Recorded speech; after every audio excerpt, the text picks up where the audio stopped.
ran out of clamps. We luckily got this far. We're 4 short. I might have to run up the hill and take a look. Our shipment might have came in, so I might have to go take a look real fast. So there they are. So we're trying to get them set up. And then this one's side firing, so it can go down this side here.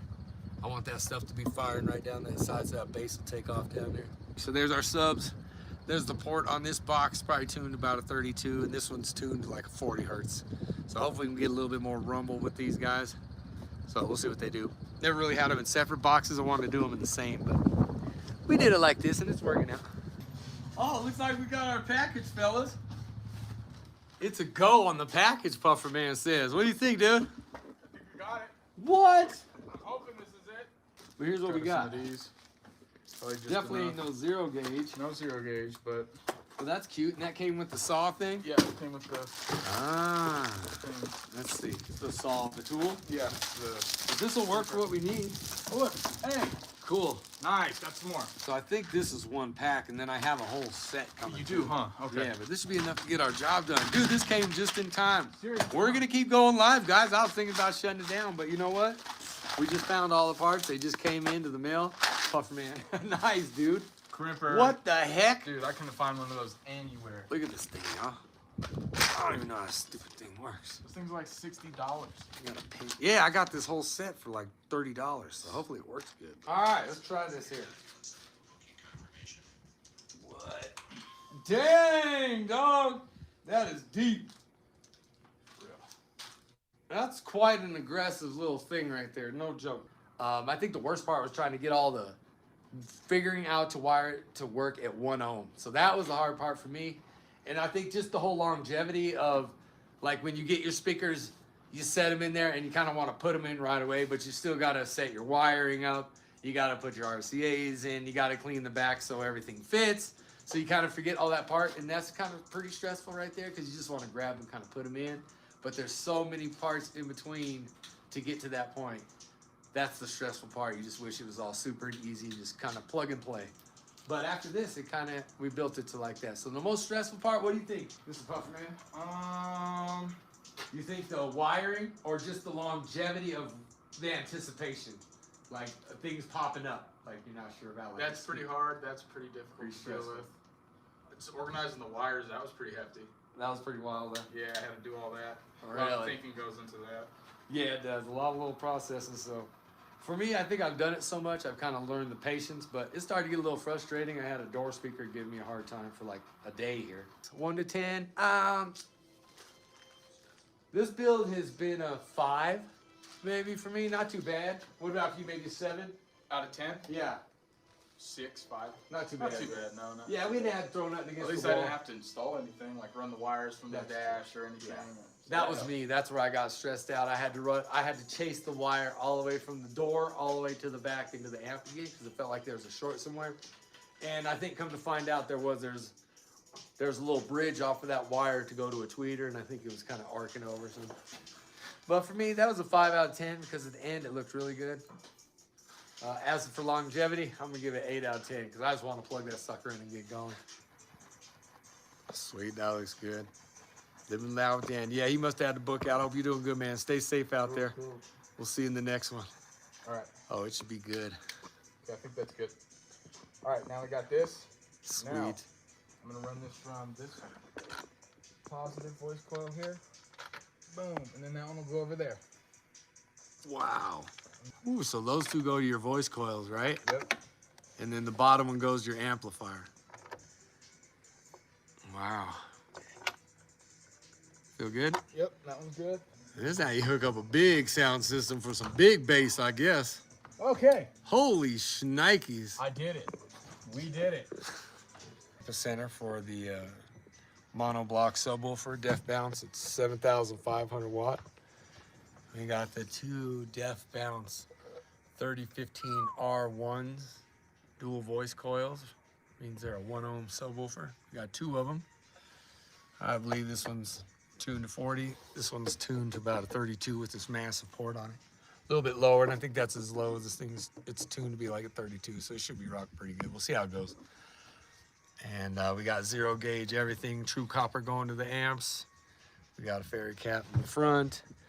We got a subfloor where it holds our subwoofer amp, and then this holds our door amplifiers, and which is a DS18 and also a Alpine 4-channel amplifiers.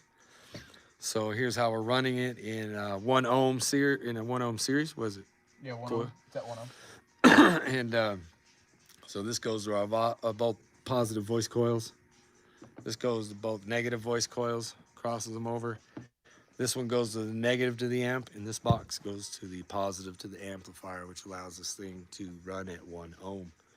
So it definitely looks like quite the creation. There's the stinger down there. That's the Farad cap. It's like at least 10 or 16. What is it? 10 Farad cap. 10 Farad cap down there. At 14.5 volts. And we're running at 14.5 volts. It's capable of 16, but if we run that, we'll be pushing these subs over their max limit. Yeah. So if we run this amp at 16 volts, it'll run at 7,500 watts RMS, continuous power right there. So it'll do that if it's got the right voltage. And so we got that all set. These go to a sound bar. So our DS18 3,000 watt amplifier is running a sound bar. So we're ready to set that in there. We'll lay that in there. And then the Alpine is running all of our doors, which are basically still in the same little stock positions right here. This one we had to do a little bit of work on, but it's running good, and these are running on Alpines. And then we also took the time to do the big 3 under the hood. Should we go ahead and open up the hood and take a look at that? So we did the big 3 down here. We put these top heads on there, connected those, and we got the ground. That black ground is going to the block of the engine. That other ground with the black marker on it, hey, sometimes you mess up, okay? And that's how we fixed it. Yeah. And that one goes to the chassis. And then you go to the positive over here, and you can see we got a 0 gauge true copper wire, and that's running to the alternator. Now, so we didn't take off the old alternator wire. We just added to it, which I think was pretty smart, because it's all combined together with the computer system over there, so we didn't want to mess with that. So, Dang, guys. Now this is gonna be crazy. All right, dude. all right, we're gonna try and see what happens. Yeah, dude. All right, we'll see how this goes. No subwoofer on that one yet. We'll have to figure out what happened there. The next day, Pretty much just kind of putting this door together. What's up, Mr. Unc Andy? Hope you're doing good, buddy. Today I had to get going right away because I got stuff to do. Good to hear from you. Glad you're doing good. We got the subwoofers hooked up. The live, after 3 hours, we plugged it in, and they just kind of chirped, and then they shut back off. So we ended up having to, we were tired, so I called it for the show, and then we said we'd get back at it. And yesterday we just took a big break because it was recovery day, because we were going day after day at that. So we ended up going back and just double checking everything, all the grounds and the positives, and we ended up seeing that on our Farad cap, the positives were coming loose. And also for our grounds on our door amplifiers, those came super loose. He just touched them and it broke.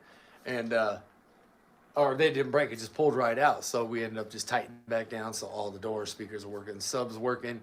Don't break any windows. Oh, I know, dude. We turned it up. We started flexing it a little bit. It is like clipping out when we kind of get it up pretty high. Like, so it's kind of resetting, but I really think it's because that spider's so tight, because it's been getting better, and we got to keep the RPMs up on the car. If we don't keep the RPMs up, you can hear that thing clipping, or it shows it clipping a lot more. So we're making sure we do that right. Yeah, don't break any windows. Definitely not yet. We're gonna make sure you get away from Grandma's house. But we turned it up, and it clipped out, but it turned up beyond anything we'd ever heard. It was incredible. It started shaking everything. It was definitely hitting hard. So, but what I need to do is get over there on that passenger side and start working on that door. Yeah, let's see. I got some clamps here. I'm gonna try to set a couple clamps on here, and then we could just kind of leave it to sit.